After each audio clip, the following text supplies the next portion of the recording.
Halo Hans, selamat malam. Ya, Apa selamat malam kabarmu? Kak Jimmy. Baik baik. Ya, ini Ya, kita sharing ya dengan yang subscribernya YouTube-nya Puidi Education supaya tahu bahwa ini loh pekerjaannya seorang software engineer itu seperti apa, potensi income-nya kayak apa, lalu daily-nya itu rutinitasnya kayak apa sih. oke. Dan yang penting kan justru kita ini sebagai software engineer itu di khususnya di Singapura ya, itu kita Ya, bisa dapat apa aja fasilitas yang kita bisa dapat gitu loh ya. Khususnya oke. kadang-kadang kan kita bekerja ini kan nggak cuma bekerja toh, tapi kita bekerja juga sambil membangun aset. Heeh. Nah, dengan potensi income yang gede, yang sedemikian rupa, kita bisa membangun aset kayak apa. Nah, itu yang Mmm, mungkin Hans bisa sharing kan. Tapi pertama-tama silahkan kenalkan dulu ya Hans. Kenalkan oke. dirimu dulu supaya subscribernya video ini bisa tahu siapa itu Hans. Ya, oke. Nama saya Hans Tananda, biasa dipanggil Hans.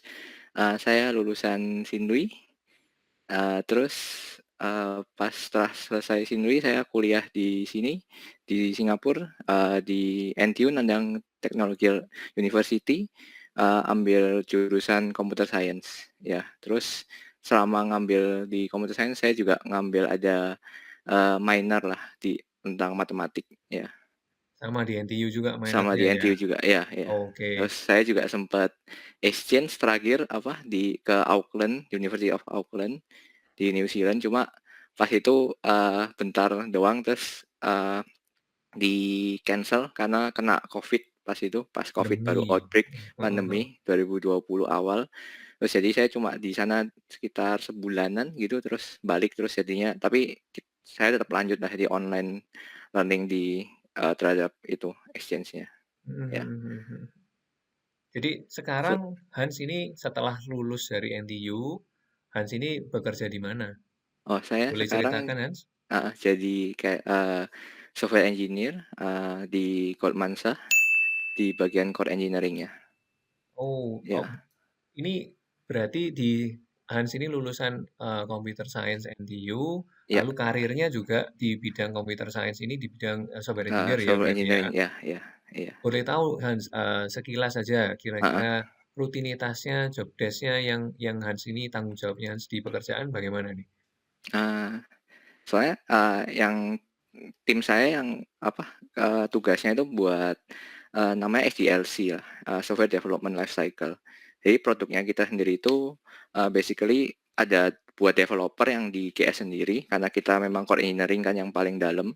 Jadi, entar ada developer yang bakal submit source code-nya ke kita, terus kita yang bantu bangun nge-build semua source code-nya, terus kalau misalnya ada dependensi package apa, misalnya, oh mereka ada Python harus manggil package ini, terus mereka juga punya Node.js mungkin, terus harus panggil ke npm ini, terus ada mungkin Java harus panggil ke Maven atau apa, itu kita semua yang narik, kita semua yang ngatur build-nya gimana, terus setelah jadi semua kita package, terus kita deploy ke kliennya tergantung di daerah mana.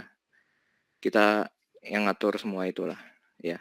Oke Hans, boleh tahu perusahaannya Hans ini bergerak di bidang apa ya? Kan orang Ah, orang awam ini belum tahu itu apa oke. itu.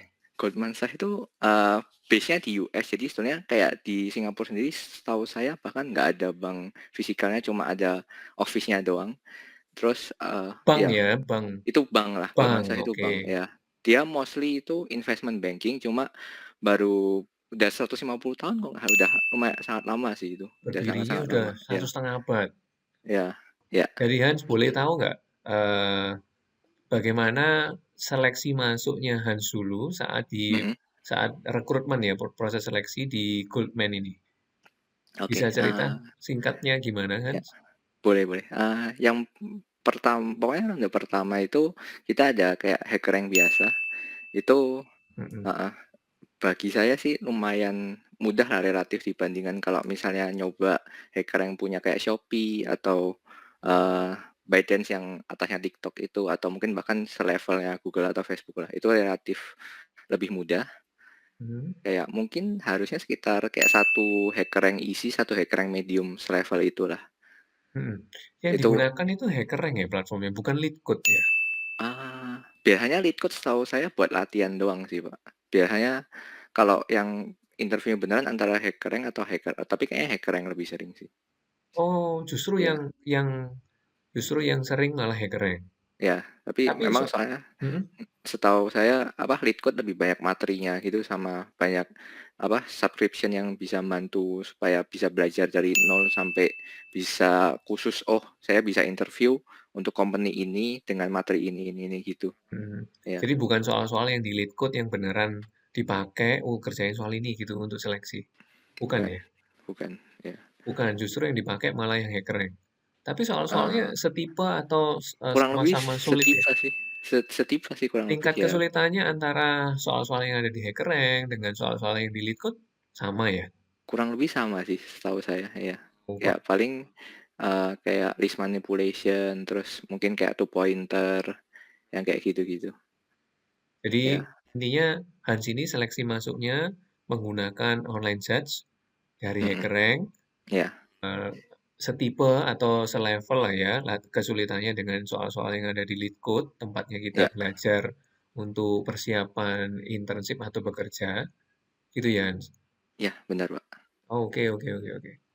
Berarti, Sobat WD ini harus bisa programming, harus bisa, skill yang cukup mumpuni ya di bidang Ya, pemrograman, khususnya kompetitif ya, kompetitif programming ya, betul ya? mungkin nggak kompetitif programming mungkin ada bisa membantu lah, tapi nggak harus Nggak sampai kompetitif harus, baik. programming, ya. Yang setahu saya yang penting selama kayak di univ kalau misalnya selevel univnya algoritma yang biasa diajarin tuh harusnya sudah cukup sih, Oke, ya. berarti algoritma yang diajari di kelas, di uni, itu juga Mhm. sudah cukup untuk bisa bekal kita menjalani seleksi ya?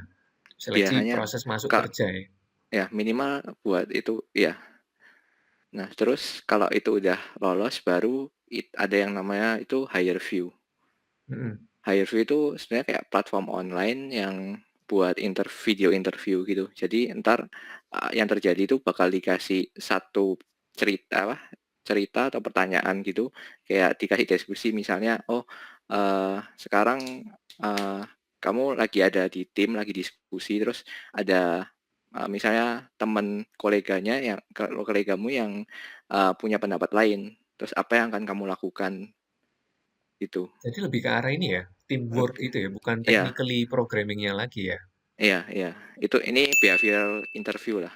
Oke, Jadi kayak dikasih waktu kalau nggak salah sekitar 30 second atau 1 menit gitu buat baca, terus persiapan, terus kalau nggak salah 2 atau 3 menit gitu buat suruh jelasin langkah-langkah yang akan kamu lakukan gitu. Baru ntar ada satu lagi, yang kedua itu technical interview non coding.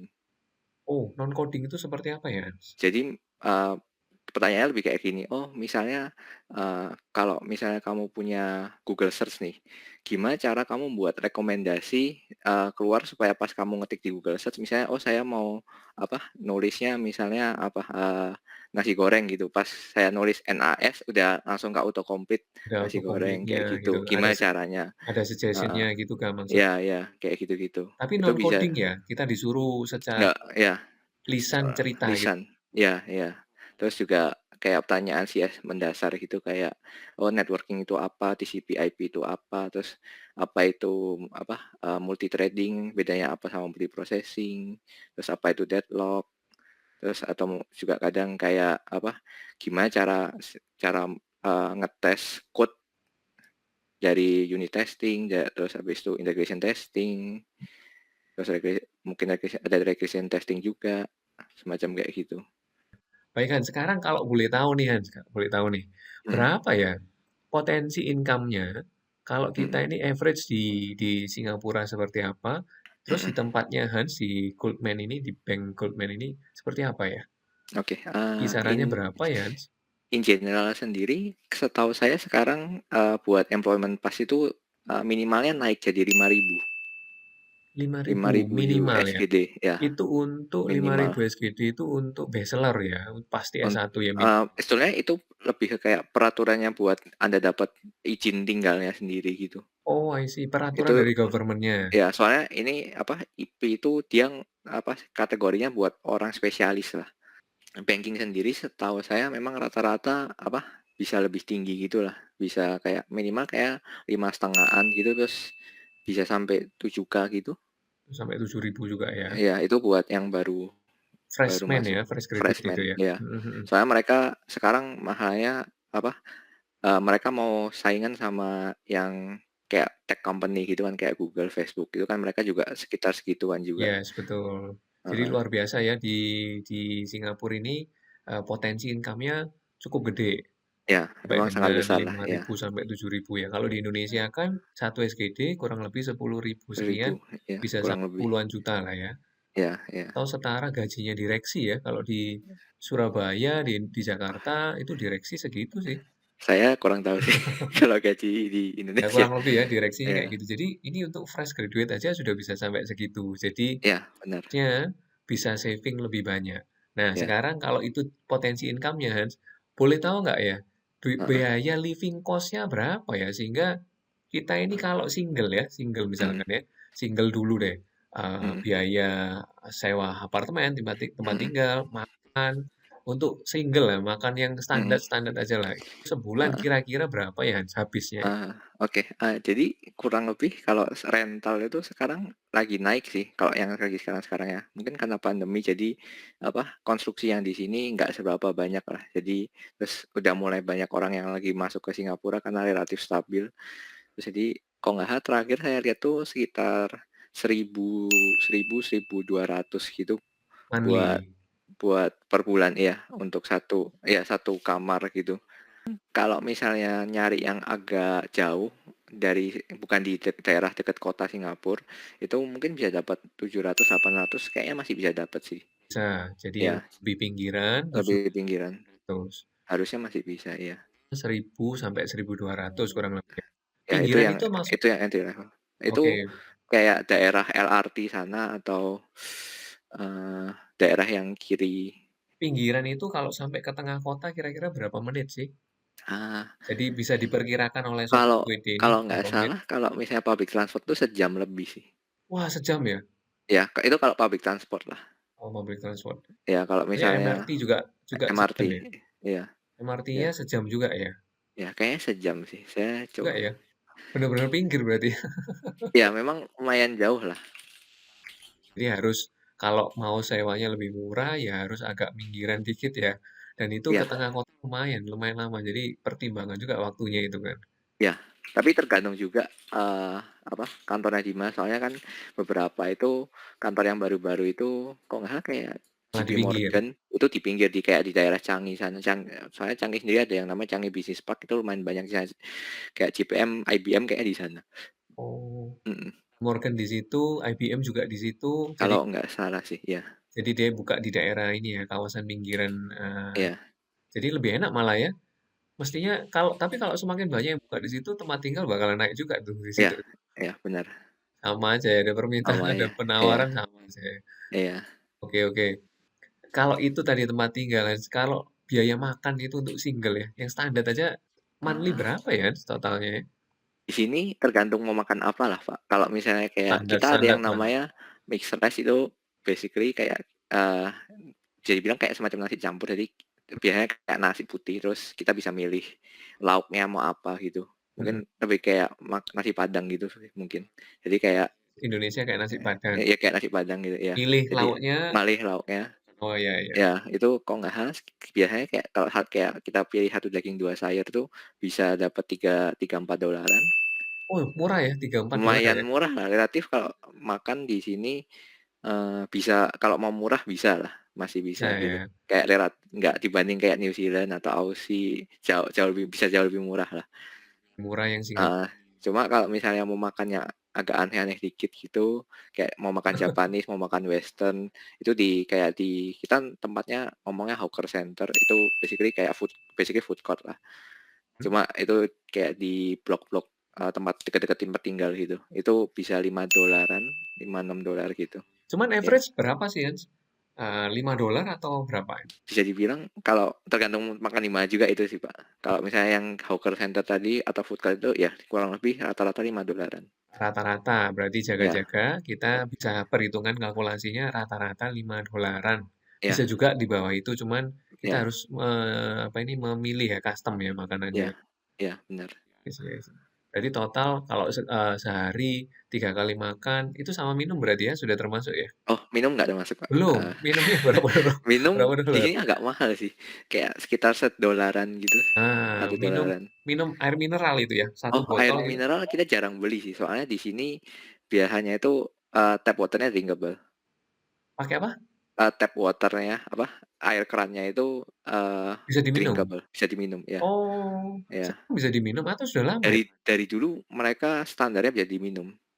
Oh, oke. Mhm. Jadi di situ, minum berarti kalau gitu bisa minum gratis dong? Technically bisa gratis lah, cuma mungkin tinggal masalahnya tinggal kerannya yang di tempat itunya Mbak bersih atau enggak gitu Nah sih. iya itu, apalagi pandemi begini, kita Ya, minum di tempat publik kayak gitu, iya. Biasanya soalnya kalau yang jualan tuh juga, setahu saya nggak tahu sih jual air mineral apa enggak, saya nggak pernah beli sih. nah lah Ya, Hans biasanya minumnya apa nih? ya itu saya biasanya paling apa, bawa air dari rumah punya Oh, I botolan see I see atau I see. Itu atau lebih kalau hemat ya? ya kalau enggak ya mungkin minum pas di kantor kan juga ada alatnya sendiri buat filtrasi gitu. Ya Mhm. paling ngambil dari sana gitu.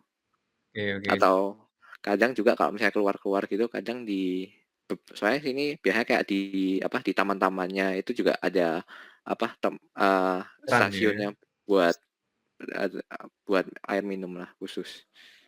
Di Mhm. tempat-tempat publik sudah ada ya, stasiun Ya, minumnya itu supaya ya, kita bisa ambil air minum dari situ.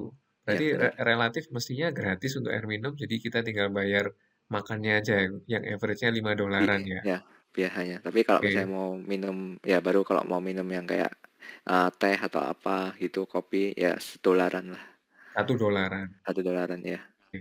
Berarti kalau sekali makan 5 dolar, 3 kali makan sehari 15 dolar, Mhm. sebulan kurang lebih 405 450-an ya? ya 500 ya 405 Sana ya ya, kurang lebih. Terus ditambah living cost ya hampir hampir 2.000 ya, mhm. 1.700 ya Terus kalau ya worst itu case-nya masih ya. masih belum itulah, apa, belum internet, belum listrik, Nah, sekarang internet ya. sama listrik nih, berapa Hans?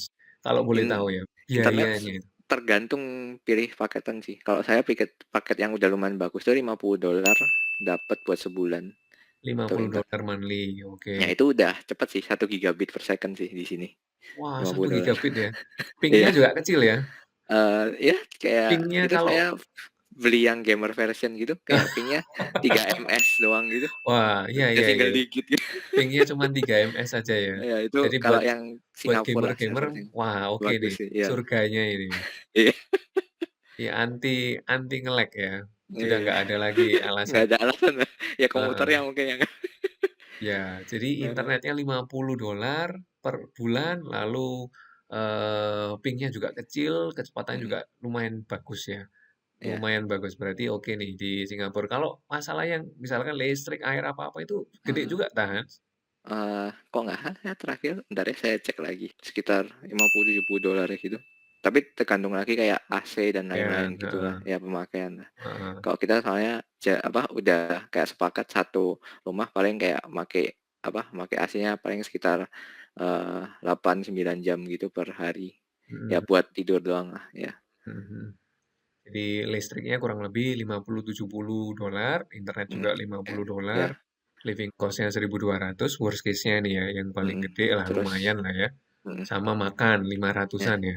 ya, Di total sekitar 1.700 tambah 100, ya hampir ya. 2.000 ya. Hampir 2.000 terus paling kalau ditambah transport transport tuh paling sekali jalan tuh $1,5. Jadi ya sehari biasa $3, 3 kali 30 $100 lah, ya. Kira-kira berarti ya kurang Ya lebih 2 dua ribuan ya. ribu lah, ya, dua ya, ribu ya ya. monthly-nya ya. Living Monthly cost-nya 2.000. ya itu It udah hidup enak sih, sudah hidup enak ya, ya, sudah tenang ya.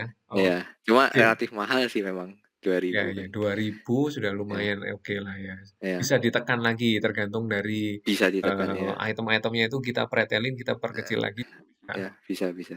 Oke, Hans, kalau gitu, boleh tahu nggak sekarang, Hans, kira-kira besaran itu kan tadi potensi income-nya oke, living cost-nya Mhm, oke, mhm. kira-kira besaran potongan pajaknya berapa ya, Hans? Pajak Oh, penghasilan misalnya. Sehingga it kita ini, oke, kita take home pay-nya sekian untuk bayar heeh, living cost sekian, kita bisa saving berapa? itu technically lumayan bagus di Singapura karena memang Singapura kan memang salah satu yang bisa dibilang tax haven lah, yang tax-nya relatif kecil kan.